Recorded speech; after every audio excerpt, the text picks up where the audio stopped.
জান্নাত এটা এমন এক স্থান যেখানে নেই মৃত্যু, নেই দুঃখ, শুধু শান্তি, সৌন্দর্য আর ভালোবাসা। আল্লাহ তাআলা জান্নাতের মুমিন বান্দাদের জন্য রেখেছেন হুর, পবিত্র, কোমল, চিরযুবতী, যাদের চোখ হবে হরিণের মতো আকর্ষণীয়, ত্বক হবে মতির মতো স্বচ্ছ। কুরআনে আল্লাহ তাআলা বলেন, তাদের জন্য থাকবে হুর, চোখে কাজল আঁকা সুন্দরীরা। সূরা দুখান। হুরেরা হবে ভালোবাসায় পূর্ণ, একান্ত আপন, যাদের ভালোবাসা কখনো ফিকে হবে না।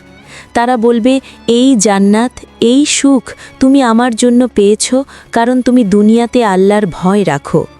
এমন এক পুরস্কার যা আল্লাহ দান করবেন তার প্রিয় বান্দাদের, যারা দুনিয়াতে হারাম থেকে মুখ ফিরিয়ে চিরন্তন হালালকে বেছে নিয়েছে। হে আল্লাহ, আমাদের সেই সৌভাগ্যের জন্য কবুল করে নাও।